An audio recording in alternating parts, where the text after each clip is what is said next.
അതൊരു അന്തിമ റിപ്പോർട്ടല്ല എന്ന് വ്യോമയാന മന്ത്രാലയം പറയുമ്പോഴും പുറത്തുവന്ന അന്വേഷണ റിപ്പോർട്ട് കാര്യങ്ങൾ വ്യക്തമാക്കുന്നില്ലെന്ന് മാത്രമല്ല കൂടുതൽ ദുരൂഹമാക്കുന്നു, കാര്യങ്ങളെ കുറച്ചുകൂടി സങ്കീർണമാക്കുകയാണ്. മണിക്കൂറുകളോ മിനിറ്റുകളോ പോലുമില്ല, കേവലം സെക്കൻഡുകൾക്കുള്ളിൽ സംഭവിക്കരുതാത്തത് സംഭവിച്ചു. ബോയിങ് 787 എയർ ഇന്ത്യയുടെ 171 വിമാനം ടേക്ക് ഓഫ് ചെയ്ത് സെക്കൻഡുകൾക്കുള്ളിലാണ് എഞ്ചിൻ പ്രവർത്തനരഹിതമായത്. ഒരു തീക്കുണ്ടമായത് രാജ്യത്തിന്റെ വേദനയായത്. ആ എഞ്ചിനുകളിലേക്ക് ഒന്നല്ല, 2 എഞ്ചിനുകളിലേക്ക് ഇന്ധനം എത്തിക്കേണ്ട സ്വിച്ചുകൾ സ്വിച്ച് ഓഫ് ആയി എന്നാണ് കണ്ടെത്തൽ. തനിയെ ഓഫാവില്ലെന്നും വ്യോമയാന മേഖലയിലെ വിദഗ്ധർ ആണയിടുന്നു. പിന്നെ എന്താകും സംഭവിച്ചത്? പൈലറ്റുമാരിൽ ഒരാൾ മനഃപൂർവ്വം ചെയ്തു എന്ന് വിലയിരുത്തുന്നവരുണ്ട്. എന്തിനാണ് ആ സ്വിച്ച് ഓഫ് ചെയ്തതെന്ന് ഒരു പൈലറ്റ് രണ്ടാമത്തെ പൈലറ്റിനോട് ചോദിക്കുന്നതും താനത് ചെയ്തിട്ടില്ലെന്ന മറുപടി കോക്പിറ്റ് വോയിസ് റെക്കോർഡിൽ രേഖപ്പെടുത്തിയിട്ടുമുണ്ട്. പൈലറ്റുമാരുടെ തലയിലിട്ട് പ്രശ്നം പരിഹരിക്കാൻ നോക്കുന്നുവെന്നാണ് പൈലറ്റ് അസോസിയേഷന്റെ ആരോപണം. ഒരു മലയാളി അടക്കം 241 പേരുടെ മരണത്തിന് കാരണമായ അപകടം ബോയിങ്ങിന്റെ സാങ്കേതിക പ്രശ്നമാണോ, അട്ടിമറിയാണോ, അതോ ഒരു ആത്മഹത്യയും കൂട്ടക്കൊലയുമാണോ? പ്രിയ പ്രേക്ഷകർക്ക് എൻകൗണ്ടറിലേക്ക് സ്വാഗതം.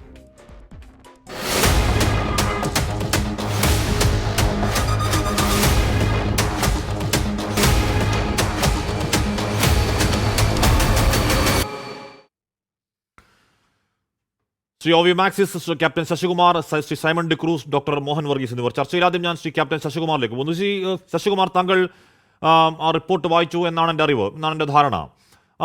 ആ റിപ്പോർട്ടിൽ ഇപ്പോൾ ഈ പൈലറ്റ് അസോസിയേഷൻ അവരുടെ വാർത്താക്കുറിപ്പിൽ പറയുന്നത് പോലെ മനഃപൂർവ്വം അത് പൈലറ്റുമാരുടെ തലയിൽ വെച്ച് തടിയൂരാനുള്ള ഒരു ശ്രമമായി താങ്കൾ കാണുന്നുണ്ടോ? ഇത് ഇപ്പോഴും ഇതെങ്ങനെയാണ് ഈ ഒന്നല്ല 2 സ്വിച്ചുകൾ 1 സെക്കൻഡ് വ്യത്യാസത്തിൽ സ്വിച്ച് ഓഫ് ആയത് എന്നത് ദുരൂഹ പ്രഹേളികയെ തുടരുകയല്ലേ സാർ? തീർച്ചയായിട്ടും ഒരു ദുരൂഹതയിൽ തന്നെയാണ് നിൽക്കുന്നത് ഇപ്പോഴും. എന്നാലും നമ്മളിത് സംഭവിച്ചത് ഒരു സീക്വൻസിലെടുത്ത് നോക്കിക്കഴിഞ്ഞാൽ നമുക്കത് കൃത്യമായിട്ട് മനസ്സിലാക്കാൻ പറ്റും. ഇനിയും ഡീറ്റെയിൽഡ് റിപ്പോർട്ട് വരുമ്പോൾ പ്രത്യേകമായിട്ടുള്ള കുറേ കാര്യങ്ങൾ വരും എന്നുള്ള ഉറപ്പാണ്. എന്നാലും ഞാൻ നമ്മുടെ മുമ്പിൽ അവൈലബിൾ ആയിട്ടുള്ള ഡേറ്റയും ഇൻഫർമേഷനും വെച്ച് നടന്ന സംഭവങ്ങളെ വെച്ച് നോക്കുമ്പോൾ പൈലറ്റ്സിന് ഒരു വിധത്തിലും കുറ്റം പറയാൻ പറ്റില്ല. കാരണം ഞാൻ അതിനുള്ള എൻ്റെ ജസ്റ്റിഫിക്കേഷൻ ഞാൻ പറയുന്നതാണ്. കാരണം കൃത്യമായിട്ട് 1:13 പൈലറ്റ്സ് ഇൻറ്റേർണൽ ചെക്ക് മുഴുവൻ കംപ്ലീറ്റ് ചെയ്ത് എയർക്രാഫ്റ്റ് ഫ്ലൈ വർത്തിയെന്ന് സ്വയം സാറ്റിസ്ഫൈഡ് ആയിട്ട് starting permission, push back permission വാങ്ങി. ഗ്രൗണ്ട് കൺട്രോൾ ആ പെർമിഷൻ കൊടുത്തു. അത് കഴിഞ്ഞ് അഡീഷണൽ ചെക്സ് ഉണ്ട് ടാക്സി ചെയ്യുന്നതിന് മുമ്പ്, ചെക്സ് ബിഫോർ ടാക്സി, അതും അദ്ദേഹം കംപ്ലീറ്റ് ചെയ്തു. അപ്പോഴും എയർക്രാഫ്റ്റ് സർവീസബിളാണ്. അവിടെ നിന്ന് ടാക്സി ചെയ്ത് റൺവേയിലെത്തി കഴിഞ്ഞിട്ടും എയർക്രാഫ്റ്റ് സർവീസബിൾ ആയതുകൊണ്ടാണ് അദ്ദേഹം ടേക്ക് ഓഫ് ചെയ്തത്. ഇനി നമ്മൾ ഈ വന്ന ആക്സിഡൻറ്റ് ഇൻവെസ്റ്റിഗേഷൻ റിപ്പോർട്ടിൽ വന്ന എൻജിൻ്റെ സ്വിച്ചിനെ പറ്റി ഞാനൊരു ചെറിയൊരു ഇൻഫർമേഷൻ തരാൻ ആഗ്രഹിക്കുകയാണ്. 2 ചെറിയ സ്വിച്ചുകളാണത്, 2ഉം സെപ്പറേറ്റ് ആണ്. നമ്മൾ എൻജിൻ ഒന്നിച്ച് സ്റ്റാർട്ട് ആവില്ല, 2ഉം സെപ്പറേറ്റ് ആയിട്ടാണ് സ്റ്റാർട്ട് ചെയ്യുക. അപ്പോൾ ഇപ്പോൾ റൈറ്റ് എൻജിൻ സ്റ്റാർട്ട് ആവണമെന്നുണ്ടെങ്കിൽ ആദ്യം തന്നെ ഈ fuel control master switch physically അത് സ്വിച്ച് ഓൺ ചെയ്യും. അത് ഒരു ഇലക്ട്രോണിക് സ്വിച്ചാണത്. ആ സ്വിച്ച് ഓൺ നോർമലി ഓഫ് പൊസിഷനിലാണ്. സ്വിച്ച് ഓൺ ചെയ്ത് കഴിഞ്ഞാൽ അതിനൊരു ഗാർഡുണ്ട്, ഒരു റെഡ് കളർ ഗാർഡുണ്ട്. ആ ഗാർഡ് എൻഗേജ് ചെയ്ത് കഴിഞ്ഞാൽ അത് യാതൊരു വിധത്തിലും സ്ലിപ്പ് ചെയ്ത് താഴോട്ട് വരില്ല. അതിനുശേഷം മാത്രമേ ആ എൻജിൻ നമുക്ക് സ്റ്റാർട്ടാക്കാൻ പറ്റുള്ളൂ. ഈ മാസ്റ്റർ സ്വിച്ച് ഓൺ ചെയ്യുമ്പോൾ ഫ്യൂവലും അതുപോലെയുള്ള കണക്റ്റഡ് ഇതെല്ലാം ആക്ടിവേറ്റ് ആവും എൻജിനിൽ. ആ എൻജിൻ സസ്റ്റൈനിങ് RPM വന്നു കഴിയുമ്പോൾ പൈലറ്റ് രണ്ടാമത്തെ സ്വിച്ച് ഇതേ സീക്വൻസിൽ ഓൺ ചെയ്ത് അതിന് ഗാർഡ് ഇട്ടിട്ട് സ്റ്റാർട്ട് ചെയ്യും. അപ്പോൾ നമ്മൾ റൺവേയിൽ എത്തിയിട്ടുണ്ടെങ്കിൽ ഇതെല്ലാം കറക്റ്റായിട്ട് നടന്നു എന്നുള്ളതാണ് എൻ്റെ നിഗമനം. അതെ, എന്ന് പറഞ്ഞാൽ ശശികുമാർ, ഈ ഫ്ലൈറ്റ് അതിന്റെ ഓരോ ഘട്ടത്തിൽ റൺവേയിൽ നിന്ന് എടുക്കുമ്പോൾ, റൺവേയുടെ അറ്റത്തേക്ക് എത്തുമ്പോൾ, അത് പറന്നുയർന്ന് ഇന്ന പെരിമീറ്ററിൽ എത്തുമ്പോഴൊക്കെ അതെത്തേണ്ട പരമാവധി വേഗതകളിൽ എത്തുന്നുണ്ട്. പരമാവധി വേഗത മാത്രമല്ല, പരമാവധി വേഗതയ്ക്ക് മുകളിലേക്ക് എത്തുന്നുണ്ട്. അപ്പോൾ അവിടെയാണ് സംശയം. എന്ന് പറഞ്ഞാൽ ഇത് ഫ്ലൈറ്റ് ടേക്ക് ഓഫ് ചെയ്യുമ്പോൾ എന്തായാലും ഈ സ്വിച്ചിനൊരു കുഴപ്പമില്ല. ഒന്നുകൂടി മനസ്സിലാവുന്ന ഭാഷയിൽ പറഞ്ഞു, പക്ഷേ ബൈക്കിൻ്റെ ഒക്കെ ഇഗ്നീഷൻ അല്ലെങ്കിൽ നമ്മുടെ കാറിൻ്റെ ഒക്കെ ഇഗ്നീഷൻ കീ ഇല്ലേ, ആ കീ ഓണാക്കിയാലേ സ്റ്റാർട്ട് ആവുകയുള്ളൂ, എന്നാൽ മാത്രം ഇന്ധനം അതിലേക്ക് വരികയുള്ളൂ, എന്നാൽ മാത്രം ടേക്ക് ഓഫ് ആവുകയുള്ളൂ. അത് താങ്കൾ തന്നെ പറയുന്നു ഏതെങ്കിലും തരത്തിൽ ഈ സ്വിച്ച് തനിയെ ഓഫ് ആവാനുള്ള പോസിബിലിറ്റി ഇല്ല എന്ന് പറയുന്നു. അങ്ങനെ തനിയെ ഓഫ് ആവാനുള്ള പോസിബിലിറ്റി ഇല്ല എന്ന് പറയുമ്പോൾ ഒരുപക്ഷെ പൈലറ്റുമാരിൽ ഒരാളിലേക്ക് ആ സംശയം മുന്നേ നീളുന്നുണ്ടോ സാർ? ഇല്ല, അവിടെയാണ് ഞാനൊരു കാര്യം ഞാൻ ഇത് എക്സ്പ്ലെയിൻ ചെയ്യാൻ കാരണം ഈ സ്വിച്ചിൻ്റെ ഫംഗ്ഷൻ എല്ലാവർക്കും മനസ്സിലാവാൻ വേണ്ടിയാണ്. ഇനിയിപ്പോൾ നമ്മൾ ടേക്ക് ഓഫ് ചെയ്ത് കഴിഞ്ഞപ്പോൾ ഈ 2 സ്വിച്ചും ഓഫായി എന്നുള്ളതിലും യാതൊരു വിധത്തിലും സംശയമില്ല. ഞങ്ങളൊക്കെ തുടക്കം മുതലേ പറയുന്നതാണ് 2 എഞ്ചിനും ഷട്ട് ഡൗൺ ആയി, അതുകൊണ്ടാണ് നമ്മുടെ റാമെയർ ടർബൈൻ ആക്ടിവേറ്റ് ആയത്. ഇനി ക്വസ്റ്റ്യൻ നമ്മുടെ മുമ്പിലുള്ളത് 2 എഞ്ചിൻ്റെ സ്വിച്ച് എങ്ങനെ ഓഫായി? പൈലറ്റ്സ് ഓഫാക്കിയോ അതോ വേറെ എന്തെങ്കിലും എക്സ്റ്റേണൽ ഇത് വന്നിട്ട് അത് ഓഫായാണ്? എക്സ്റ്റേണൽ ചാൻസ് ഇല്ല കോക്പിൻ്റെ അകത്ത് കയറാനായിട്ട്. ഒരു കാര്യം മനസ്സിലാക്കേണ്ടത് ഇലക്ട്രോണിക് സ്വിച്ചാണ്. ഈ സ്വിച്ച് ഓൺ ചെയ്ത് കഴിഞ്ഞാൽ അതിൽ നിന്നുള്ള സിഗ്നൽ എൻജിനിലേക്ക് പോകുന്നത് സിഗ്നലായിട്ടാണ്. ആ സിഗ്നൽ ഫെയിലിയർ ആണ് ഞാൻ സസ്പെക്ട് ചെയ്യുന്നത്. അല്ല സാർ, ഇപ്പൊ നമ്മൾ അന്വേഷിക്കുമ്പോൾ അല്ലെങ്കിൽ റിപ്പോർട്ടിൽ കാണുമ്പോഴും ഈ പൈലറ്റിന്റെ ഒരു ഇടപെടൽ ഇല്ലാതെ വിമാനത്തിന്റെ ഇലക്ട്രോണിക് കൺട്രോൾ യൂണിറ്റിന് ഇലക്ട്രോണിക്കായി പ്രവർത്തിപ്പിക്കാൻ കഴിയുന്ന ഒന്നല്ല ഈ സ്വിച്ച് എന്നാണ് പറയപ്പെടുന്നത്. നമുക്കറിയില്ല ഇനി വേറെ ഏതെങ്കിലും സംവിധാനം അത്തരത്തിൽ സാങ്കേതികമായിട്ട് എന്തെങ്കിലും തകരാറ് ഈ എക്യുപ്മെന്റ് ഉണ്ടായി കഴിഞ്ഞാൽ ആ സിഗ്നൽ കട്ട് ഓഫ് ആവാം. അതുകൊണ്ടാണ് വിത്തിൻ 2 seconds or 2 ഇതിൽ വീണ്ടും ആക്ടിവേറ്റ് ആയി ആ സിഗ്നലിൽ. രണ്ട് പൈലറ്റ് ഫ്ലൈ ചെയ്യുമ്പോൾ ഒരു പൈലറ്റ് ഒരിക്കലും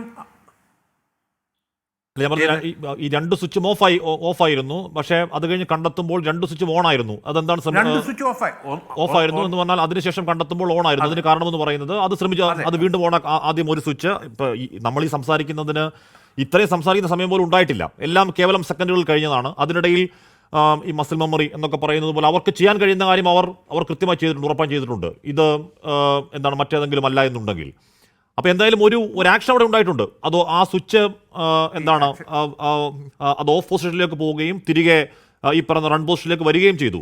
അത് ഇലക്ട്രോണിക്കലി നിയന്ത്രിക്കാൻ കഴിയുന്നതല്ല, അത് മാനുവലി മാത്രം പറ്റുന്നതാണ് എന്നാണ് പറയപ്പെടുന്നത് ശശികുമാർ. അതെ, മാനുവലി പൈലറ്റിന് പറ്റുള്ളൂ. പക്ഷേ മാനുവലി ഓൺ ചെയ്യുമ്പോൾ അതിൽ കൂടി എൻജിനിലേക്ക് പോകുന്ന സിഗ്നലാണ്. ആ സിഗ്നൽ എന്തെങ്കിലും റീസൺ വെച്ച് അത് കട്ടായി കഴിഞ്ഞാൽ പൈലറ്റിനൊരു കൺട്രോളും ഇല്ല. ഇപ്പം നമ്മൾ വേറെ രീതിയിൽ ഫോർ ആർഗ്യുമെൻറ്റ് സേക്ക് നമ്മൾ പറയുകയാണ് പൈലറ്റ് ഓഫ് ചെയ്തു. അങ്ങനെ ഉണ്ടെങ്കിൽ മറ്റേ പൈലറ്റ് ഈ പൈലറ്റിനോട് ക്വസ്റ്റ്യൻ ചോദിക്കേണ്ട ആവശ്യമില്ല, ഈ സ്വിച്ച് എങ്ങനെ ഓഫായി എന്നുള്ളത്. അങ്ങനെ കാണുകയാണല്ലോ, കാണാതിരിക്കാൻ പറ്റില്ല, മുമ്പിൽ തന്നെയുള്ള പാനലാണ്. അപ്പോൾ അങ്ങനെ ഒരു ക്വസ്റ്റ്യൻ വരുമ്പോൾ ഈ സ്വിച്ച് ഓൺ ചെയ്യാതെ ഓഫ് ചെയ്യാതെ ആ സിഗ്നൽ കട്ട് ഓഫായി എന്നുള്ളതാണ് എൻ്റെ നിഗമനം. ഓക്കെ, ഞാൻ അങ്ങനെയൊക്കെ എത്താം. ശ്രീ മോഹൻ വർഗീസ്, ഇത് എന്താണ് ഒരു ചോദ്യം അവിടെ ഉണ്ടാവുന്നുണ്ട്. ആ ചോദ്യം നിർണായകമാണ്. ഒരുപക്ഷെ അത് ഈ ഭാഷയിൽ അതിൻ്റെ ഈ വോയിസ് ഒക്കെ അതേപോലെ പുറത്തു വരുന്നു എന്നാലും നമുക്കറിയില്ല. അതൊരു പക്ഷേ സമാധാനമായി നീയാണോ അത് ചെയ്തത്, ഞാനല്ല, അല്ല നീ എന്തിനാണ് ഓഫ് ചെയ്തത്, ഞാൻ ചെയ്തതല്ല എന്ന സമാധാനത്തിൻ്റെ ഭാഷ എന്തായാലും ആവില്ല. അത് ഫ്രാൻറ്റിക് ആയിട്ടുള്ള ഒരു അവസാന മിനിറ്റിലെ സംഭാഷണങ്ങളാണല്ലോ. പക്ഷേ ആ സംഭാഷണം അവിടെ ഉണ്ടായിട്ടുണ്ട്. അത് ഒന്നാം പൈലറ്റാണോ രണ്ടാം പൈലറ്റ് അങ്ങോട്ടും ഇങ്ങോട്ടും ആണോ എന്നുള്ള കാര്യം ഇനിയാണ് അറിയേണ്ടത്. അത് ഈ പറഞ്ഞ സുമിത്താണോ ക്ലൈവ് കുന്ദറാണോ എന്നുള്ള കാര്യം നമുക്ക് ഇനിയാണ് വ്യക്തമാകേണ്ടതുള്ളത്. അങ്ങോട്ടും ഇങ്ങോട്ടും ആര് ചോദിച്ചു. പക്ഷേ ഒരു പൈലറ്റ് മറ്റു പൈലറ്റിനോട് ആ ചോദ്യം ചോദിച്ചിട്ടുണ്ട്, ഉറപ്പായും ചോദിച്ചിട്ടുണ്ട്. ആ ചോദ്യം ഉണ്ടാവുന്നത് അവിടെ എന്തോ ഒരു ആക്ഷൻ ഉണ്ടായി എന്നതാണോ മനസ്സിലാക്കേണ്ടത്, അതോ അതൊരു സ്വാഭാവികമായ ഇത് കാണുമ്പോഴുള്ള അമ്പരപ്പിലുള്ള സംശയമാണ് എന്നാണോ മനസ്സിലാക്കേണ്ടത് ശ്രീ മോഹൻ വർഗീസ്? ശ്രീ ഹാഷ്മി, ഇവിടെ രണ്ട് സൂചനകളാണ് വ്യക്തമായി എയർ ആക്സിഡൻറ്റ് ഇൻവെസ്റ്റിഗേഷൻ ബ്യൂറോയുടെ ഭാഗത്തുനിന്ന് ഉണ്ടായിട്ടുള്ളത്. അതിലൊരു കാര്യം, കൃത്യമായ ഫെയിലിയർ ഉണ്ടായിരിക്കുന്നത് സ്വിച്ചിന് തന്നെയാണ്, അല്ലെങ്കിൽ സ്വിച്ച് ഓഫ് ആണ്. റൺ പൊസിഷനിൽ നിന്നും കട്ട് ഓഫ് പൊസിഷനിലേക്ക് ഇത് മാറിയിരിക്കുന്നു. അത് മാനുവലായിട്ട് ഉണ്ടാകാനുള്ള സാധ്യതയേ ഉള്ളൂ എന്ന് സാങ്കേതിക ഭാഗത്തുള്ളവർ പറയുന്നു. അതൊരു സൂചനയാണ്. രണ്ടാമത്തെ സൂചന എന്ന് പറയുന്നത് ഈ ഫ്ലൈറ്റ് റെക്കോർഡർ അല്ലെങ്കിൽ കോക്പിറ്റ് റെക്കോർഡ്, വോയിസ് റെക്കോർഡിംഗ്, അതിൽ കാണുന്ന ഒരു കാര്യം കൃത്യമായി one pilot telling the other pilot എന്ന് പറയുമ്പോൾ പൈലറ്റ് 1 എന്ന് പറയുന്നത് ഇത് പറത്തിയിരുന്നത് ഈ യഥാർത്ഥത്തിൽ പിന്നെ ഫസ്റ്റ് പൈലറ്റ് അല്ല, ഫസ്റ്റ് ക്യാപ്റ്റൻ, അതായത് ക്യാപ്റ്റൻ അല്ല പറത്തിയിരുന്നത്, മറിച്ച് മിസ്റ്റർ കുന്ദറാണ് പറത്തിയിരുന്നത്. അദ്ദേഹം താരതമ്യേന ജൂനിയറായ പൈലറ്റാണ്. സീനിയർ പൈലറ്റ് അത് ഡയറക്റ്റ് ചെയ്യുന്ന, അസിസ്റ്റ് ചെയ്യുന്ന ആ റോളിലേക്ക്, അല്ലെങ്കിൽ ആ ഒരു കോർഡിനേഷൻ സിസ്റ്റത്തിലേക്കാണ്. അപ്പോൾ പറത്തിയിരുന്ന പൈലറ്റ്, ഫ്ലൈയിങ് പൈലറ്റ് ആണോ ചോദിക്കുന്നത്, മറ്റേ പൈലറ്റാണോ ചോദിക്കുന്നത് എന്നതൊരു വലിയ ചോദ്യമാണ്. കാരണം ഈ ഫ്ലൈറ്റ് ടേക്ക് ഓഫ് ചെയ്യുമ്പോഴും ലാൻഡ് ചെയ്യുമ്പോഴും ഇത് വ്യക്തമായി ഹെഡ്ഫോൺ ഉപയോഗിച്ചിരിക്കണം എന്നത് നിഷ്കർഷയാണ്. അത് ഉപയോഗിച്ചിട്ടുണ്ടോ എങ്കിൽ ഏത് ഫോണിൽ നിന്നാണ് ആ മെസ്സേജ് വരുന്നത് എന്നതിനെക്കുറിച്ച് ഡീസൈഫർ ചെയ്യാൻ യാതൊരു ബുദ്ധിമുട്ടുമില്ല. അതിനകത്ത് ഇതൊരു ഒഴുക്കൻ ബട്ടിൽ പറയാണ്, one pilot telling the other pilot, നിങ്ങൾ എന്തിന് സ്വിച്ച് ഓഫ് ചെയ്തു എന്ന് ചോദിക്കുമ്പോൾ ആ ചോദ്യത്തെ സാധാരണക്കാർക്ക് നമുക്ക് സാധാരണ ഇന്ദ്രിയങ്ങൾക്ക് വഴങ്ങുന്ന രീതിയിൽ നമുക്ക് ആലോചിക്കാം. There is A human element involve in it. എന്തിന് ഓഫ് ചെയ്തു, എങ്ങനെ ഓഫായി എന്നല്ല ചോദിച്ചിരിക്കുന്നത്, എന്തിന് ഓഫ് ചെയ്തു എന്ന് ചോദിക്കുമ്പോൾ ഏതോ ഒരു വ്യക്തി, ഇതിൽ രണ്ടിൽ ഒരാൾ, അതിൽ ഫ്ലൈറ്റ് പറത്തിയിരുന്ന പൈലറ്റിന് ഫ്ലൈയിങ് പൈലറ്റിന് അത് ചെയ്യാൻ ആവില്ല. കാരണം ഓട്ടോ പൈലറ്റ് മോഡിലേക്കൊക്കെ മാറ്റുമ്പോൾ ആ സമയത്ത് ഫ്ലൈറ്റ് ടേക്ക് ഓഫ് ചെയ്ത് ഏതാനും നിമിഷത്തേക്ക് 2 കൈകളും പൂർണ്ണമായി കൺട്രോൾ പാനലിലാണ്. അപ്പോൾ അതുകൊണ്ട് ഒരു രീതിയിലും ഫ്ലൈറ്റ് ഓപ്പറേറ്റ് ചെയ്തിരുന്ന അല്ലെങ്കിൽ പറത്തിയിരുന്ന പൈലറ്റിന് അത് ചെയ്യാനാവില്ല എന്നാണ് സാങ്കേതിക രംഗത്തുള്ളവർ പറയുന്നത്. അങ്ങനെയെങ്കിൽ മറ്റ് പൈലറ്റിൻ്റെ 2 സഹ പൈലറ്റിൻ്റെ 2 സീനിയർ പൈലറ്റിൻ്റെ അദ്ദേഹം മിസ്റ്റർ സബർവാൾ, ക്യാപ്റ്റൻ സബർവാൾ, അദ്ദേഹത്തിന് 2 കൈകളും ആ സമയത്ത് സ്വതന്ത്രമായിരുന്നു എന്ന് കരുതാം. ഇനിയുമാണ് ഹ്യൂമൻ ഫാക്ടർ. ഇതൊരു കോൺസ്പിറസി തിയറി. ഇപ്പം നമ്മളിങ്ങനെ സംസാരിക്കുന്ന ലക്ഷക്കണക്കിന് ആളുകൾ കേൾക്കുന്ന ഡിബേറ്റാണ്. അപ്പോൾ ഒരു കോൺസ്പിറസി തിയറിയോ സ്ഥിരീകരിക്കാനാവാത്ത വിവരങ്ങളെ ഉദ്ധരിച്ചുകൊണ്ട് ചില നിഗമനങ്ങളിലോ എത്താൻ നമുക്കാവില്ല. കാരണം അത് കൂടുതൽ ആശയക്കുഴപ്പം സൃഷ്ടിക്കാനാണ്. ഇതിനുള്ള അപകടങ്ങൾ ഒഴിവാകാൻ വേണ്ടിയാണ് ഇതുപോലെയുള്ള മാധ്യമ ചർച്ചകൾ നടത്തുന്നത് എന്ന് തന്നെയാണ് എൻ്റെ വിശ്വാസം. അതുകൊണ്ടാണ് പറയുന്നത്, ഈ പൈലറ്റുമാരെ സംബന്ധിച്ചിടത്തോളം തീർച്ചയായും പൈലറ്റുമാരെ വെറുതെ വിടുകയാണ് വേണ്ടത്. പക്ഷേ പൈലറ്റുമാരുടെ ജോലിഭാരം, പൈലറ്റുമാരുടെ ആരോഗ്യനില, അത് മാത്രമല്ല ഇപ്പോൾ ഏതാനും ഈ രംഗത്തുള്ള ആളുകൾ, ഇതുമായിട്ട് ബന്ധപ്പെട്ട ഈ പൈലറ്റുമാരെ അറിയാവുന്ന ആളുകളുടെ പലരുടെയും അഭിമുഖങ്ങൾ ഞാൻ ശ്രദ്ധിച്ചു. അതിൽ NDTയിൽ വന്ന ഒരു അഭിമുഖം, പ്രത്യേകിച്ച് ഈ ക്യാപ്റ്റൻ രഘുനാഥൻ പറഞ്ഞ ഏതാനും 2-3 മണിക്കൂറിന് മുമ്പ് നടത്തിയ ഒരു അഭിമുഖമാണ്. അതിൽ അദ്ദേഹം പറഞ്ഞിരിക്കുന്നത്, ഈ സീനിയർ പൈലറ്റ് 56 വയസ്സുള്ള ഏതാണ്ട് 15,000-ഓളം ഫ്ലൈയിങ് അവേഴ്സ് ഉള്ള അത്രയും എക്സ്പീരിയൻസ് ഉള്ള ഏതാണ്ട് ഇതേ ഫ്ലൈറ്റ് തന്നെ, അതായത് ബോയിങ് 787-8 ഡ്രീം ലൈനർ തന്നെ ഏതാണ്ട് 8,000-ഓളം ഫ്ലൈയിങ് അവേഴ്സിൻ്റെ പരിചയമുള്ള ആ പൈലറ്റ് പല അവസരങ്ങളിലായി കഴിഞ്ഞ മാസങ്ങളിൽ അവധിയിലായിരുന്നു, മെഡിക്കൽ ലീവ്. അത് മാനസികമായ കാരണങ്ങളാലാണോ ശാരീരികമായ അവശതകളാണോ എന്നതിനെക്കുറിച്ച് സ്ഥിരീകരണമില്ല. അപ്പോൾ അന്വേഷണം അടുത്ത ഘട്ടത്തിലേക്ക് പോകുമ്പോൾ ഒരു പൈലറ്റിൻ്റെ ഇപ്പോൾ അദ്ദേഹം വിമാനം പറത്താൻ യോഗ്യനാണ് എന്ന് സർട്ടിഫൈഡാണ്. അത് ശരിയാണ്. പക്ഷേ ലോങ് ടേം ആവറേജ് എടുക്കാനുള്ള സംവിധാനമുണ്ടോ? പൈലറ്റുമാരുടെ ജോലിഭാരത്തെക്കുറിച്ച്, സമ്മർദ്ദത്തെക്കുറിച്ച്, മാനസിക നിലയെക്കുറിച്ച് എല്ലാം വളരെ വളരെ വ്യക്തമായ ആശയം ഉണ്ടാകേണ്ടതാണ്. ഇതുമായിട്ട് ബന്ധപ്പെട്ട അതോറിറ്റീസിന് വ്യക്തിപരമായ കാരണങ്ങളുണ്ടാകാം. ഒരുപാട് സൂയിസൈഡ് അറ്റംപ്റ്റുകൾ ഉണ്ടായിട്ടുണ്ട് ചരിത്രത്തിൽ. ഏതാനും എപ്പിസോഡുകൾ വായിക്കാൻ ഇടയുണ്ടായി. അപ്പോൾ അതുകൊണ്ട് ഒരു ഫ്ലൈറ്റ് ആത്മഹത്യാ പ്രവണതയുള്ള ഒരാൾ, അല്ലെങ്കിൽ പ്രത്യേക മാനസിക സമ്മർദ്ദത്തിന് അടിപ്പെടുന്ന ഒരാൾ ഒരു നിർണായക ഘട്ടത്തിൽ ഇങ്ങനെയൊരു അബദ്ധം, അങ്ങനെ ഒരു സാഹസത്തിലേക്ക്, സ്വയം ഒരു ആത്മാഹുതി ചെയ്യുന്ന അന്തരീക്ഷത്തിലേക്ക് ബ്രിങ്ങിങ് ഡൗൺ 260 പീപ്പിൾ, അത്രയും ഒരു മാനസിക അവസ്ഥയിൽ ആയിരുന്നോ? അത് അന്വേഷിക്കേണ്ടതാണ്. കുറച്ചുകൂടി ഞാൻ അങ്ങനെ കേട്ടാം സാർ. എന്തായാലും ഈ പറഞ്ഞ ഏതെങ്കിലും ഫ്ലൈറ്റ് ഓടിക്കാതിരിക്കാനും മാത്രം മാനസിക പ്രശ്നമുള്ള ഒരാൾ ആ കോക്പിറ്റിൽ ഉണ്ടാകുമോ എന്നൊരു ചോദ്യം അവിടെ ഉണ്ട്. അതുമായി ബന്ധപ്പെട്ട കൃത്യമായ പരിശോധനയൊക്കെ നടക്കുന്നതാണ്. ശ്രീ ഒ മാക്സിസ്, ഇവിടെ ഈ പൈലറ്റുമാരുടെ സംഘടന ALPA, ക്യാപ്റ്റൻ സാം തോമസ്, അതേ മലയാളിയാണ് കേട്ടോ, പ്രസിഡന്റായിട്ടുള്ള ഒരു സംഘടന, എന്താണ് ഒരു വാർത്താക്കുറിപ്പ് പറയുന്നത്, we feel that the investigation is being driven in a direction presuming the guilt of pilots and we strongly object to this line of thought എന്ന് പറഞ്ഞു. അതിന് പിന്നാലെ തന്നെ ഇത് മൊത്തം ഈ അന്വേഷണത്തിൽ ദുരൂഹതയാണ്, ആരൊക്കെയാണ് അന്വേഷണത്തിൽ പങ്കെടുക്കുന്നത് എന്ന കാര്യം ആദ്യം വ്യക്തമാക്കിയിരുന്നില്ല. ഇതുമായി ബന്ധപ്പെട്ട കൃത്യമായ യോഗ്യതയുള്ളവർ ഈ അന്വേഷണത്തിൽ ഉണ്ടോ എന്ന കാര്യം അറിയില്ല. എങ്ങനെയാണ് ഇത് വാൾസ്ട്രീറ്റ് ജേർണലിൽ ഇന്നലെ തന്നെ എന്താണ് ഈ വിവരങ്ങൾ പോകുന്നതെന്നൊക്കെ അവർ സംശയം ഉണ്ടാക്കുന്നുണ്ട്. പക്ഷേ ഡോക്ടർ മോഹൻ വർഗീസ് പറഞ്ഞ ഏറ്റവും അവസാനം പറഞ്ഞു നിർത്തിയ ആ സംഭവം, ഇപ്പോൾ 2015 ജർമ്മൻ വിങ്സിൻ്റെ ഫ്ലൈറ്റ് അവിടെ ഉണ്ടാകുന്നു, 150 പേരെ കൊന്ന അപകടമാണ്. ആൻഡ്രിയാസ് ലൂബിറ്റ്സ് എന്ന സഹ പൈലറ്റ് മനഃപൂർവ്വം അപകടം ഉണ്ടാക്കിയതാണ് പിന്നീട് കണ്ടെത്തിയത്. ഈ പൈലറ്റ് ഡിപ്രഷൻ ചികിത്സ തേടിയിരുന്ന ആളാണെന്നും ആത്മഹത്യാ പ്രവണത ഉണ്ടായിരുന്ന ആളായിരുന്നു പിന്നീട് കണ്ടെത്തുന്നു. മെയിൻ പൈലറ്റ് ടോയ്ലറ്റിൽ പോയ സമയത്ത് കോക്പിറ്റ് അടച്ച്, അത് പുറത്തും തുറക്കാൻ കഴിയാത്ത രീതിയിൽ കോക്പിറ്റ് അടച്ച് സഹ പൈലറ്റ് അത്തരത്തിൽ 100 കണക്കിന് ആളുകളുടെ മരണത്തിന് കാരണമാകുന്ന ഒരു ആത്മഹത്യ അവിടെ ചെയ്തു. അതുകൊണ്ട് അങ്ങനെ ഇല്ല എന്ന് 100% നമുക്ക് തള്ളിക്കളയാൻ പറ്റുമോ ഒ മാക്സിസ്? എനിക്ക് ഈ തിയറിയോട് അത്ര യോജിപ്പില്ല. അതിന് ഞാൻ പറയുന്ന എനിക്ക് മനസ്സിലായ ചില റീസൺസ് എന്ന് പറഞ്ഞാൽ, ഈ 2 എൻജിൻ സ്വിച്ച്, അത് 2 ഇൻഡിപെൻഡൻറ്റ് സ്വിച്ചാണ്. Left engine, engine number 1 and right engine number 2. ഈ 2 ഇൻഡിപെൻഡൻറ്റ് സ്വിച്ചുകളാണ്.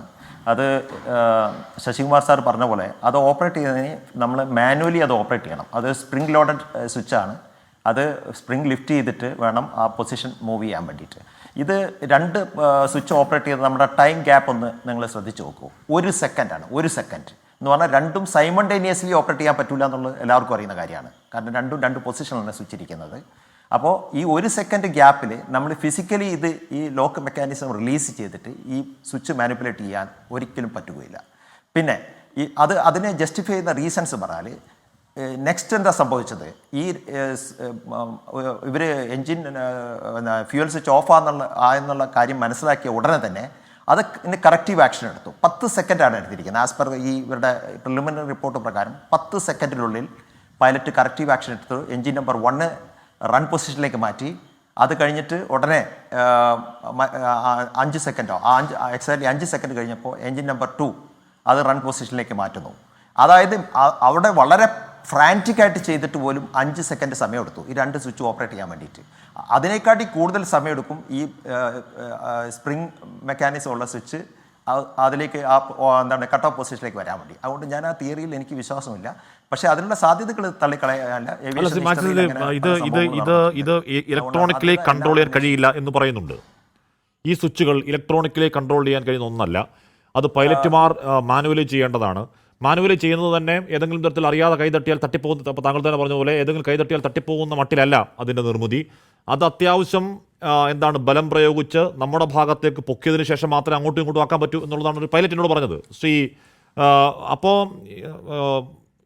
അതുവരെ യാതൊരു അപകട സൂചനയും ഇല്ലാതിരുന്ന പറന്നുയർന്ന വിമാനത്തിൻ്റെ എഞ്ചിനുകൾ ഓഫാക്കത്തക്ക രീതിയിൽ സ്വിച്ച് എങ്ങനെ ഓഫ് മോഡിലേക്ക് പോയി എന്നറിയണ്ടേ ശ്രീ മാക്സിസ്? ഈ കാര്യം പരിശോധിക്കേണ്ടത് ഈ FAA സർക്കുലറിൻ്റെ പശ്ചാത്തലത്തിലാണ്. അഡ്വൈസറി സർക്കുലർ, അതായത് NM 18-33 എന്നുള്ളത്. ഈ സർക്കുലറിൽ ഇതിനുള്ള സാധ്യത FAA പറയുന്നുണ്ട്. കാരണം അവർ അങ്ങനെ അത് പറയാനുള്ള കാര്യം മുൻകൂട്ടി നടന്ന ഏതെങ്കിലും വിമാനത്തിൻ്റെ ഇൻസിഡൻ്റ് ആവും ഇങ്ങനെ ഒരു സർക്കുലർ ഇറക്കാൻ FAA പ്രേരിപ്പിച്ചത്. അവിടെ ഈ ഇത് ലോക്കിംഗ് മെക്കാനിസം ഫെയിലിയർ ആണുള്ള ഒരു സാധ്യത അവർ ചൂണ്ടിക്കാണിക്കുന്നുണ്ട്. പിന്നെ ഈ പറയുന്ന സ്വിച്ചും അതിനോട് അനുബന്ധിച്ച ആ സോഫ്റ്റ്വെയർ, അതായത് ആ മൈക്രോ പ്രോസസ്സർ, അത് കൂടിയാണ് യഥാർത്ഥ കമാൻഡ് എക്സിക്യൂട്ട്. ഈ സ്വിച്ച് ഓപ്പറേറ്റ് ചെയ്ത് കഴിഞ്ഞാൽ ഈ സ്വിച്ച് ഓപ്പറേറ്റ് ചെയ്യുന്ന ആ പൊസിഷന് ആ കമാൻഡ് ആ മൈക്രോ പ്രോസസ്സറിൽ പോയി അതൊരു ആൽഗോരിതം ഉപയോഗിച്ചിട്ട് ഈ എൻജിൻ്റെ പമ്പ് പ്രവർത്തിപ്പിക്കുകയാണ് ചെയ്യുന്നത്. അത് കമ്പ്യൂട്ടർ കൺട്രോൾഡാണ്. ഫ്ലൈ ബൈ വയർ ടെക്നോളജി ഉപയോഗിച്ച് പറക്കുന്ന വിമാനമാണ്. അപ്പോൾ ഇതിൽ ഈ സ്വിച്ച് ഓഫായി എന്നുള്ളത് സത്യമാണ്. പക്ഷേ ഇത് എങ്ങനെ ഇത് ഓഫായി എന്നുള്ളത് അത് പൈലറ്റ് ഇൻറ്റൻഷനലി ചെയ്യണമെങ്കിൽ സൂസൈഡ് അറ്റംപ്റ്റിൽ മാത്രമേ ചെയ്യാൻ പറ്റുള്ളൂ. കാരണം ഈ കേവലം 420 അടിയാണ് ഈ വിമാനം പൊങ്ങിയിരിക്കുന്നത് ഗ്രൗണ്ടിൽ നിന്ന്. 625 പൊങ്ങിയ 1150 മീറ്റർ എയറോട്ടം എലിവേഷൻ കഴിച്ച് കഴിഞ്ഞാൽ 440 അടിയാണ്. ഈ 440 അടി പൊങ്ങിക്കഴിഞ്ഞാൽ അത് താഴെ വീഴാനുള്ള സമയം ഏകദേശം 10-12 സെക്കൻഡ് മാത്രമേ ഉള്ളൂ. അത് സ്റ്റാൾ ചെയ്യാൻ തുടങ്ങി എൻജിൻ കട്ട് ഓഫ് ആയി കഴിഞ്ഞാൽ. പക്ഷേ ഒരു എൻജിൻ രണ്ടാമത് പ്രവർത്തിപ്പിക്കണമെങ്കിൽ ഈ പ്രവർത്തിച്ചിട്ട് അതിൻ്റെ RPM, അതായത് സ്പീഡ് കൈവരിക്കണമെങ്കിൽ അല്ലെങ്കിൽ പവർ ജനറേറ്റ് ചെയ്യണമെങ്കിൽ അര മിനിറ്റിൽ കൂടുതൽ സമയം വേണമെന്നാണ്, ഏകദേശം 1.5 മിനിറ്റ് സമയം വേണമെന്നാണ് അതുമായിട്ട് ബന്ധപ്പെട്ട എക്സ്പീരിയൻസ് ഉള്ള പൈലറ്റ്മാരോട് സംസാരിച്ചപ്പോൾ എനിക്ക് മനസ്സിലായത്. അതുകൊണ്ട് അങ്ങനെ സമയം ഇല്ലാത്തതുകൊണ്ട് അങ്ങനെ ചെയ്യുന്ന സൂസൈഡലാണ്. അതൊരു പൈലറ്റും അങ്ങനെ ചെയ്യുന്നുണ്ടെങ്കിൽ അത് ആത്മഹത്യക്ക് വേണ്ടി ചെയ്യുന്നത് തന്നെയാണ്. ഇപ്പോൾ ഞാൻ പറഞ്ഞത് അങ്ങനെ അറിയാതെ വല്ലതും കൈതട്ടിപ്പോയാണെങ്കിൽ വേണമെങ്കിൽ ഒരു സ്വിച്ച് ഓഫ് ആവാം, ഇത് 2 സ്വിച്ച് ഓഫ് ആവുന്നു 1 സെക്കൻഡ് വ്യത്യാസത്തിൽ. അങ്ങനെയാണെങ്കിൽ അത് ഈ പറയുന്ന നമ്മൾ നേരത്തെ ഈ പറയുന്ന ജർമ്മൻ വിങ്സിന്റെ കാര്യം പറയുന്നത് പോലെ ആത്മഹത്യ ചെയ്യാൻ വേണ്ടി ചെയ്തു എന്നാണ്. അങ്ങനെയാണെങ്കിൽ അല്ല, അതിൽ വേറൊരു സാധ്യതയുണ്ട്. ഇപ്പോൾ ഈ ലോക്കിംഗ് മെക്കാനിസം ഫെയിലിയർ ആയെന്ന് കൂട്ടിക്കോ, ഓട്ടോമാറ്റിക് ലോക്കിംഗ് മെക്കാനിസം ഫെയിലിയർ ആയി കഴിഞ്ഞാൽ ചിലപ്പോൾ പൈലറ്റ് ചിലപ്പോൾ ഒറ്റ ടച്ചിൽ ചിലപ്പോൾ ഈ രണ്ടും ഓപ്പറേറ്റ് ചെയ്തിരിക്കാം, ഫോളായി താഴോട്ടാണ് വരുന്നത്. പക്ഷേ ആത്മഹത്യ ചെയ്യാനാണെങ്കിൽ ഈ പൈലറ്റ് കോ പൈലറ്റാണ് വിമാനം പറപ്പിച്ചിരിക്കുന്നത്. ഇപ്പോൾ നേരത്തെ എനിക്ക് മുമ്പിൽ പറഞ്ഞ ആൾ പറയുന്നു ഇത് പൈലറ്റിംഗ് കമാൻഡ് ആയിരിക്കും അദ്ദേഹത്തിൻ്റെ ലീവിൻ്റെ സ്റ്റാറ്റിസ്റ്റിക്സ് ഒക്കെ അവതരിപ്പിക്കുകയുണ്ടായി. അങ്ങനെയാണെങ്കിൽ ഈ കമാൻഡർക്ക് ഈസി ആയിട്ട് ആ വിമാനത്തിൻ്റെ കൺട്രോൾ അയാൾ എടുക്കാമായിരുന്നു. എന്തിനാ കോ പൈലറ്റ് ഏൽപ്പിച്ചത്? അയാൾക്ക് അങ്ങനെ ഒരു സൂസൈഡലായിട്ടുള്ള ഒരു മിഷൻ അയാൾക്ക് ഉണ്ടായിരുന്നെങ്കിൽ അയാൾക്ക് തന്നെ കൺട്രോൾ ചെയ്തുകൂടാ, വിമാനം അയാൾക്ക് പൈലറ്റ് ചെയ്തുകൂടായിരുന്നു. അയാൾ കോ പൈലറ്റിനെ കൊണ്ട് ചെയ്യിപ്പിച്ചിട്ട് ഇത്രയും ഇത് ചെയ്യേണ്ട കാര്യമുണ്ടോ? ഈ തിയറികളൊക്കെ അനാവശ്യമായിട്ട് നമ്മുടെ പൈലറ്റിനെ മുൾമുനയിൽ നിർത്തുന്ന അല്ലെങ്കിൽ ആ ബ്ലെയിം ഗെയിം അത് ഇപ്പോൾ ചെയ്യാൻ പാടില്ല എന്ന് വിശ്വസിക്കുന്ന വ്യക്തിയാണ്. അത് ഒരുപക്ഷെ പൈലറ്റ് അസോസിയേഷൻ പറയുന്നത് ഏതാണ്ട് അതേ കാര്യം തന്നെയാണ്. ഇത് വിശദമായി അന്വേഷിക്കണമെന്ന് തന്നെ പറയുന്നുണ്ട്. മാത്രമല്ല കമ്പനി ബോയിങ് ആണ്. അവർക്ക് നേരത്തെ സമാനമായ രീതിയിലുള്ള, സമാനമല്ലെങ്കിൽ കൂടിയും വിമാനാപകടത്തിന് മുന്നേ പറഞ്ഞു.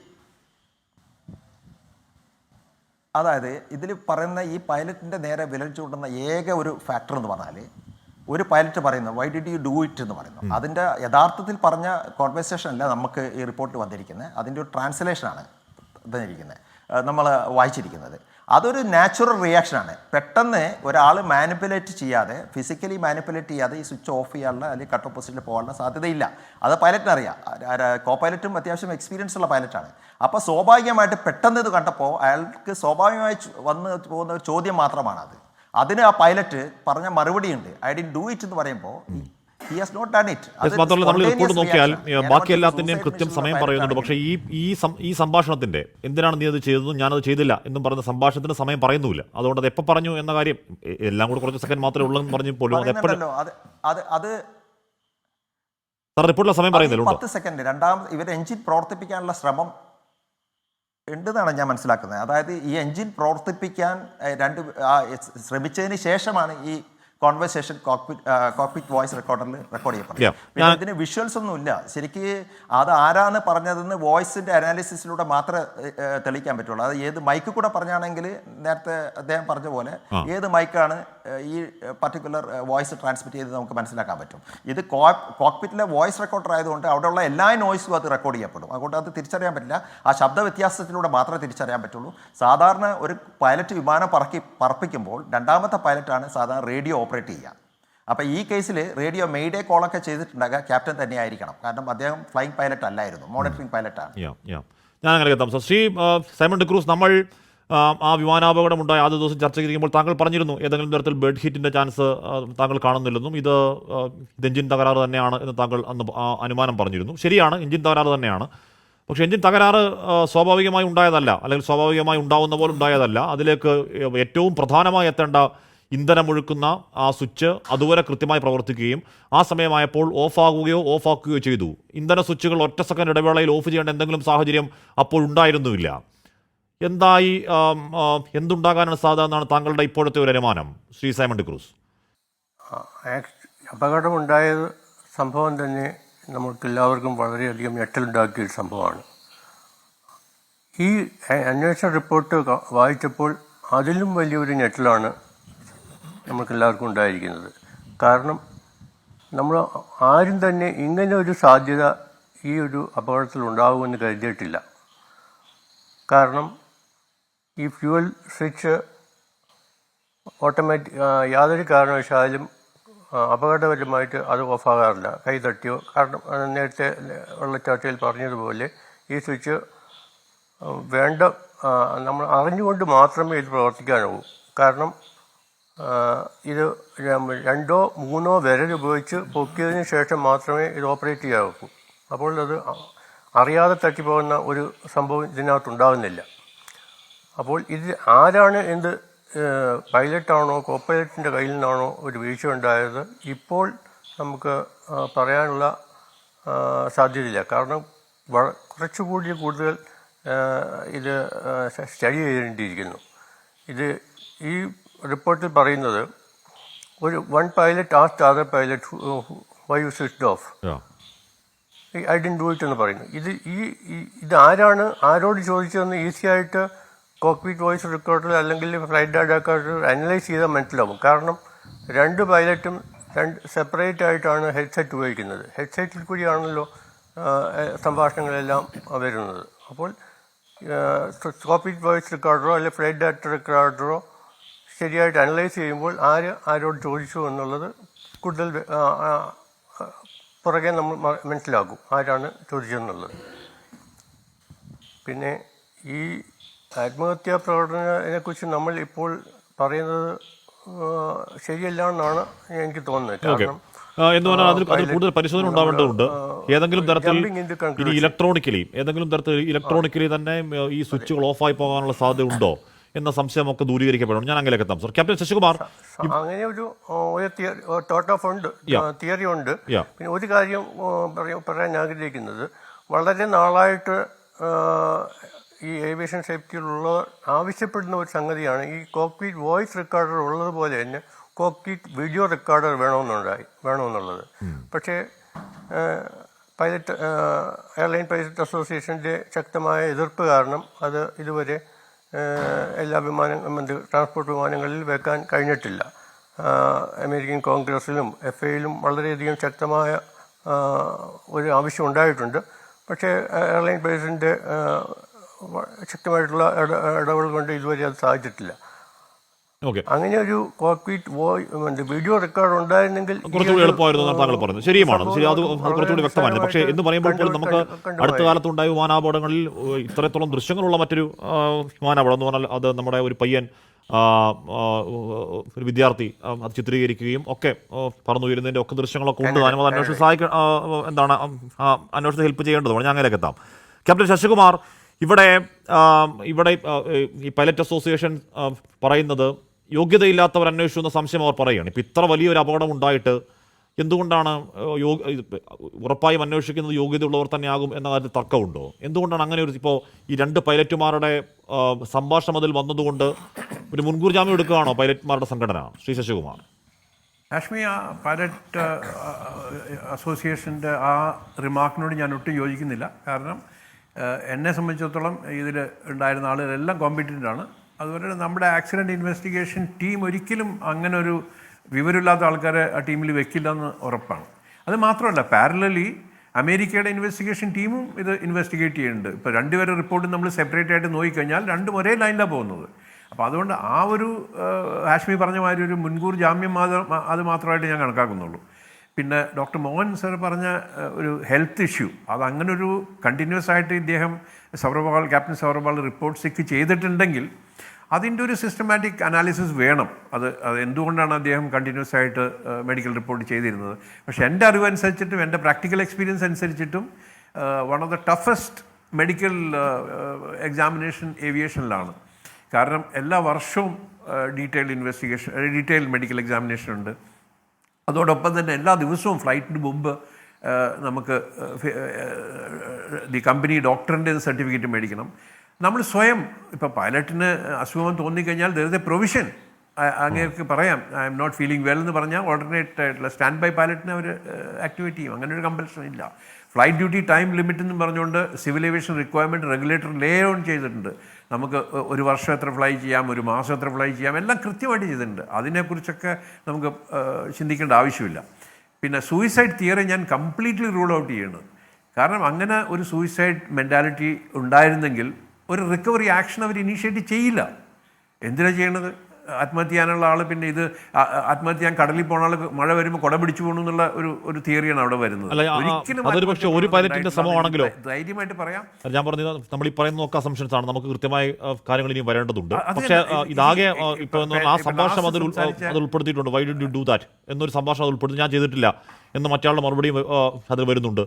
അതോടൊപ്പം തന്നെ ഏതെങ്കിലും തരത്തിൽ ഇത് തനിയെ കൈതട്ടിയാൽ അബദ്ധത്തിൽ ഇനി ഓഫായി പോവുകയാണെങ്കിലും ഒരു സ്വിച്ച് ഓഫായി പോകും, രണ്ട് സ്വിച്ച് ഒരുമിച്ച് ഓഫായി പോവില്ല. അബദ്ധത്തിൽ തന്നെ ഒരു സ്വിച്ച് ഓഫായി പോവില്ല. കാര്യം അത്രത്തോളം ശക്തമാണ്, അത്രത്തോളം ബലമെടുത്ത് മാത്രമേ ഈ സ്വിച്ചുകൾ ഓണാക്കാനും ഓഫാക്കാനും കഴിയൂ എന്ന് വരുമ്പോൾ, പുറത്തുനിന്ന് ഇലക്ട്രോണിക്കലി നിയന്ത്രിക്കാൻ കഴിയുന്ന സ്വിച്ചുകളല്ല എന്ന് വരുമ്പോൾ പിന്നെ എന്തിലേക്കാണ് സാർ അത് വിരൽ ചൂണ്ടുന്നത്?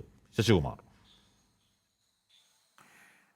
നമ്മൾ നോക്കിക്കഴിഞ്ഞാൽ total time take of two crash 32 seconds അത്ര ഉണ്ടായിട്ടുള്ളൂ.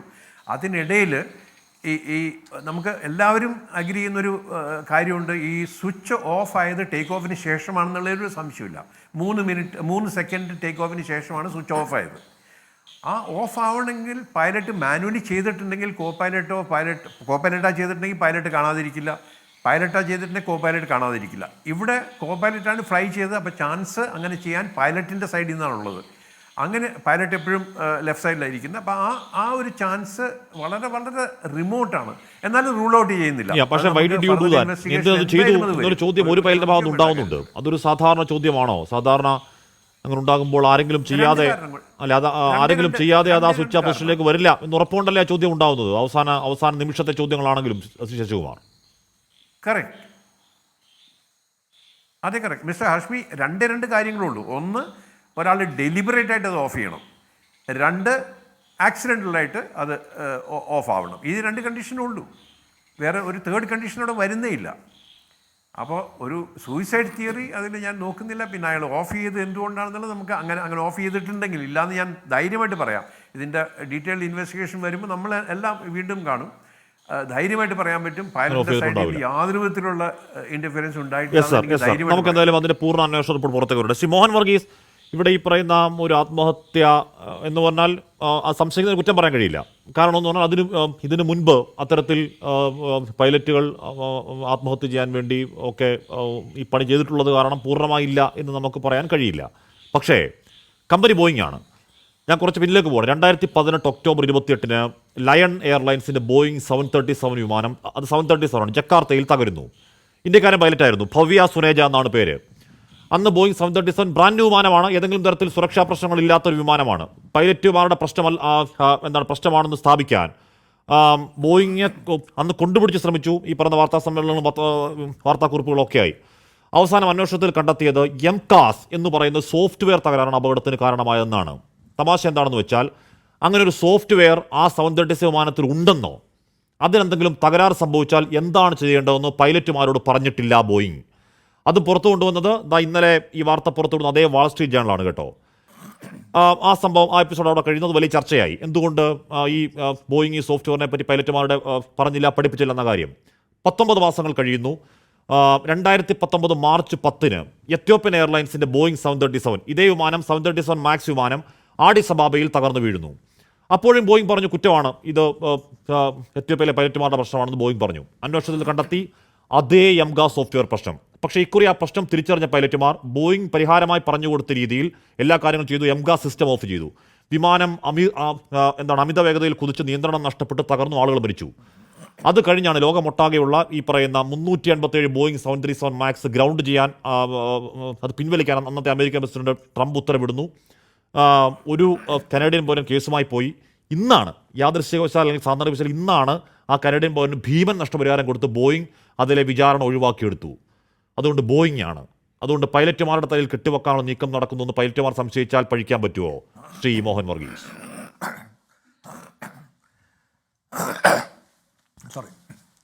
ശ്രീ ഹാഷ്മി, നമ്മളൊരു സ്പെസിഫിക് ഇൻസിഡൻറ്റിൽ നിന്നും ഒരു ലാർജർ പിക്ചറിലേക്ക് നീങ്ങുകയാണ്.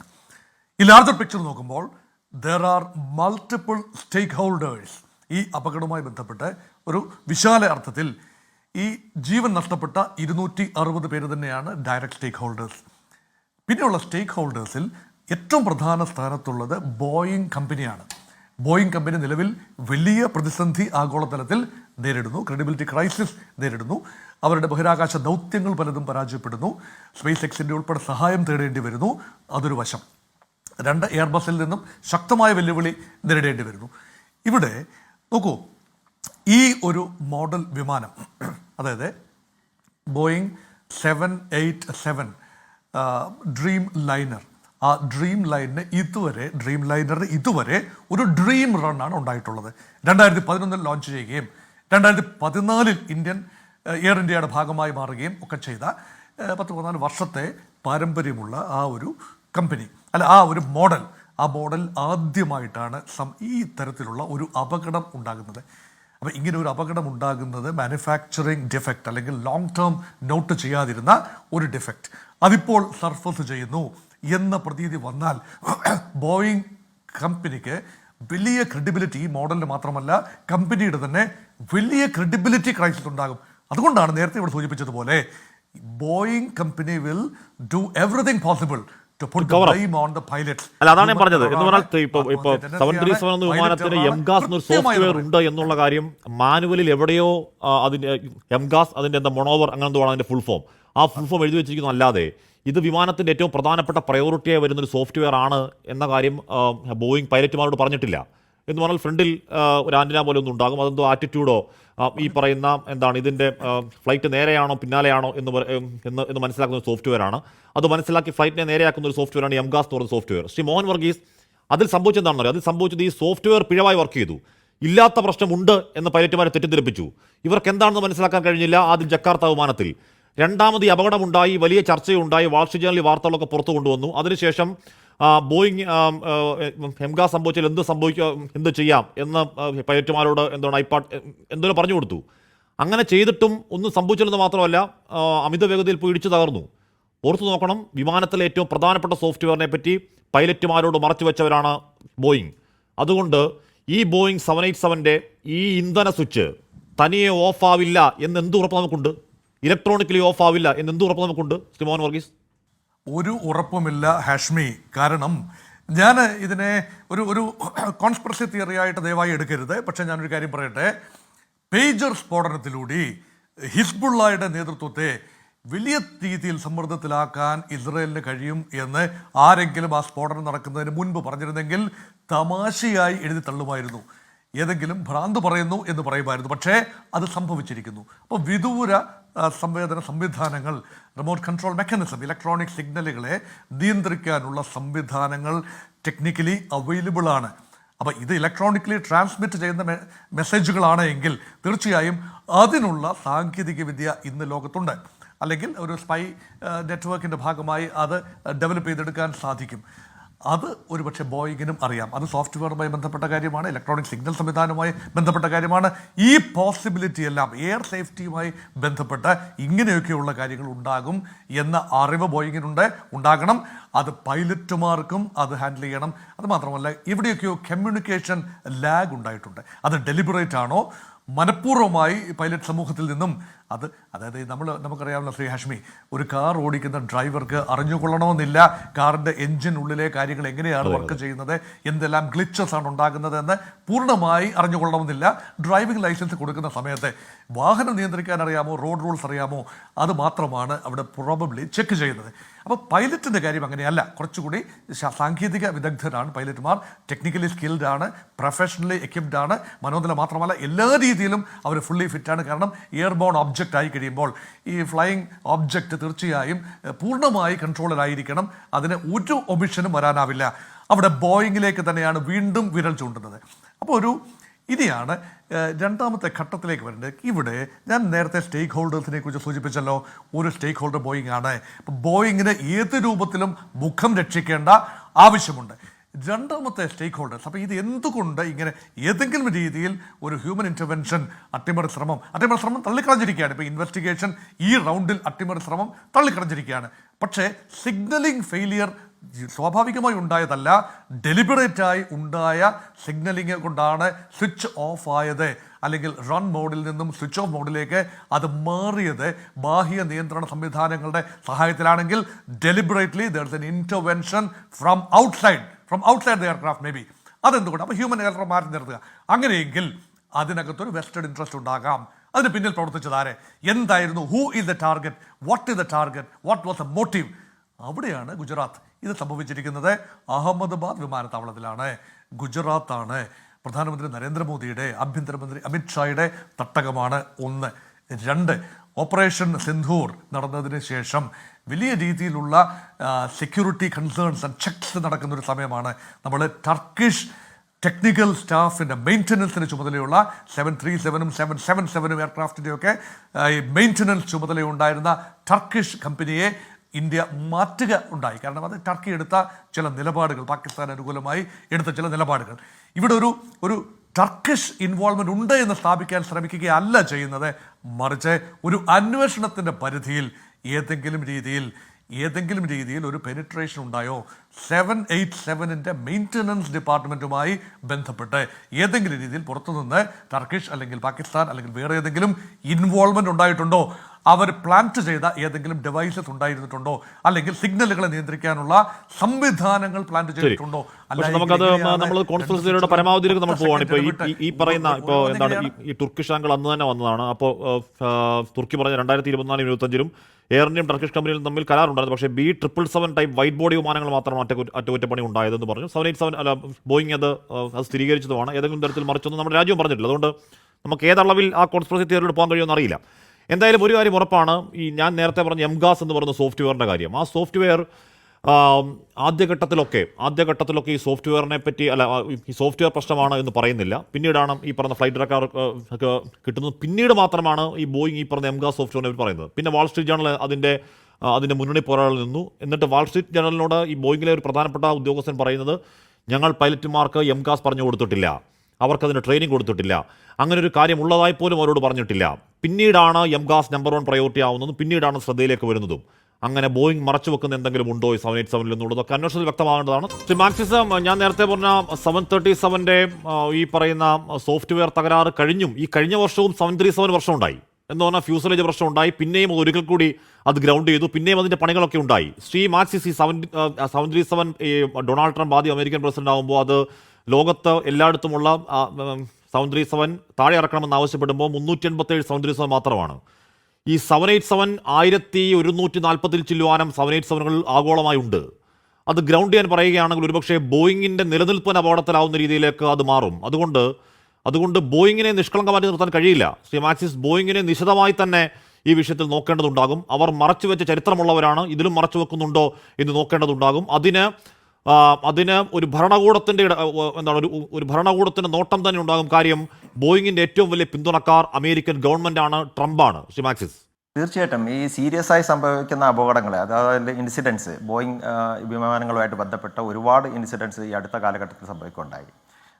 ഇതിന് ഇപ്പോൾ ഉദാഹരണത്തിന് ഇപ്പോൾ ഈ പറയുന്ന ഈ ഇലക്ട്രോണിക്കലി മാനുവലി ഓപ്പറേറ്റ് ചെയ്യുന്ന സ്വിച്ച് ഇലക്ട്രോണിക്കലി അത് വേറെന്തെങ്കിലും തകരാറ് കൊണ്ട് അത് കട്ട് ഓഫ് പൊസിഷനിലേക്ക് മൂവ് ചെയ്യുന്ന ഒരു ഡിസ്കഷൻ ഇവിടെ പലരും തുടങ്ങി വെച്ചിരുന്നു. അപ്പോൾ അതിനൊരു സാധ്യതയുണ്ട്. ആ ഒരു സാധ്യത അടിവരയിട്ടിട്ട് നമ്മുടെ FAA ഈ റിപ്പോർട്ടിലും അത് പറഞ്ഞിട്ടുണ്ട്. FAAയുടെ ഒരു അഡ്വൈസറി സർക്കുലർ ഉണ്ട്. ആ സർക്കുലറിൽ പറയുന്നത് ഈ സ്വിച്ച് ഇങ്ങനെ മാൾ ഫങ്ഷൻ ചെയ്യാനുള്ള ഒരു സാധ്യത ആണ് ആ സർക്കുലർ പറയുന്നത്. അതിൽ അന്വേഷിച്ചപ്പോൾ പറയുന്നത് അത് രണ്ട് രീതി ഉണ്ടത്രേ.